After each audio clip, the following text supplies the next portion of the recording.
નમસ્કાર ગુજરાત.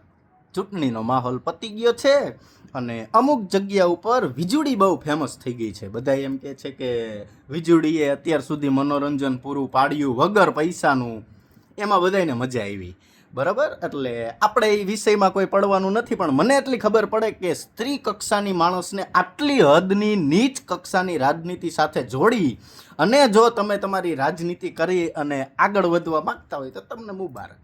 હા, બરાબર, એ બધું મૂકી દો. હું તમને એક ધગધગતો તમને દાખલો આપું. ગોંડલની અંદર અને સમસ્ત સૌરાષ્ટ્ર ને ગુજરાતની અંદર જીએસટી કૌભાંડોનો વ્યવસ્થિત મોટો રાફડો ફાટ્યો હતો અને વ્યવસ્થિત કાયદેસરની તમામ ઉપર કાર્યવાહીઓ કરવામાં આવી. ઘણાઈને બેંક એકાઉન્ટને પેઢીને જે પણ વસ્તુ હતી બધી ઉપાડી કાયદેસરની ચાર્જશીટો દાખલ કરી અને જેલના સળિયાની પાછળ મોકલી દેવામાં આવ્યા.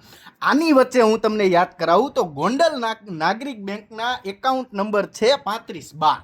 બરાબર, એ એકાઉન્ટની અંદર કેટલું જોડાણ કરેલું તો કે એક અમીરાજ એન્ટરપ્રાઇઝ નામની પેઢી, એક રામ એન્ટરપ્રાઇઝ, એક ગિરિરાજ કોર્પોરેશન, જગદીશ ટ્રેડિંગ, જે એના જીએસટી નંબરના પાછલા 3 આંકડા તમને આપું છું, 1ZD. બરાબર, પછી જસવી ટ્રેડિંગ, અક્ષર એન્ટરપ્રાઇઝ, પછી ગિરિરાજ કોર્પોરેશન, જય ગણેશ ટ્રેડિંગ, આ બધી ટ્રેડિંગ પેઢીઓ ઊભી કરવામાં આવી. ઈ પેઢીએ આ ગોંડલના બેંકના એકાઉન્ટો હારે તમામ વ્યવહારો કરેલા.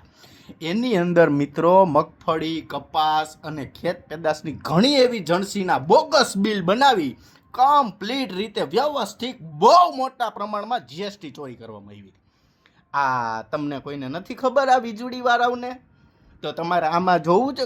તમારા ઘરની આંગણે આવડું મોટું કૌભાંડ આલે અને ગોંડલ નાગરિક બેંકની અંદર એનો વ્યવહાર થાય અને જો તમને ખબર ન હોય તો આ વાતમાં માલ નહીં. બરાબર, એટલે વીજળી ને દલાલ ને દલાન આ બધા તરફ ધ્યાન ના દેવું જોઈએ. સ્વૈચ્છિક પૌષ્ટિક રાજનીતિ કરવી જોઈએ, હું એવું માનું છું.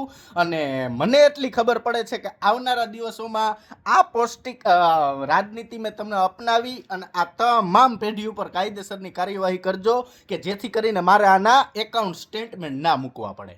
કે પછી આ પેઢીની અંદર એક બહુ મોટા માણસનું મોટા માથાનું નામ છે એટલા માટે તમે આ પેઢીના લોકો ઉપર કોઈ કાર્યવાહી નથી કરતા. એ તમે જોજો 8438 ને વાહે કંઈક આવે છે એ નંબરવાળાનું મારી પાસે કોલ રેકોર્ડિંગ આવેલું છે.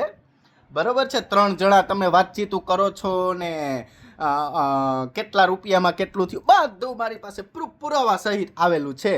તો આ ગોંડલના વીજળી કહેવાવાળા કે લોકો ક્યારે ગોંડલની અંદર આવા સરકારને ડામ લાગે, આનાથી સરકારને નુકસાન થાય અને સરકારને બહુ મોટું જીએસટી ચોરી કરી નુકસાન કરેલું છે આખી ગેંગે. તો સરકાર શું એની ઉપર કાર્યવાહી કરશે? આ ગોંડલની જનતાને અત્યારે જાણવામાં રસ છે, બાકી બધું ભૂલી જાઓ. જય સરદાર. અને 2027માં ઓલા ભાઈ વગાડીને કહેતા હતા ને આમ થાળી, આપણે જ આમ થાળી વગાડીને નહીં પણ આપણે બાટલો વગાડીને કહી છીએ 2027માં ભાજપની જ સીટ આવશે ગોંડલની અંદર. કેની? ભાજપની જ. એટલે એ 2027ની વાત છે. અત્યારની વાત પ્રમાણે આ તમામ પેઢીના ગોંડલના નાગરિક બેંકના એકાઉન્ટ નંબર 3512ની અંદર જેટલા ટ્રાન્ઝેક્શનો થયા ને એટલા બધા ટ્રાન્ઝેક્શનો હું તો કહું મીડિયાની પ્રેસ બોલાવીને જાહેર કરી દેવા જોઈએ. અને જેમાં જેટલા મોટા મોટા માથાઓ એમાં હલવાયેલા છે ને એ બધાએ હાથ ઊંચા કરીને કહી દેવું છે કે અમારો આમાં હાથ નથી, એટલે કાયદેસરની કાર્યવાહી થાય. બસ આટલું ગોંડલની જનતાને જાણવામાં રસ છે. બાકી આ વીજળી ને ઓલું આ બધું જૂનું થઈ ગયું, નાનપણનું. પણ તમે આકલાઈ ગયા, સમજી ગયા કે તમારી રાજનીતિક પૌષ્ટિક આહારની લેતી દેતી કેટલી છે ને આમાં દેખાય એવી. જય સરદાર.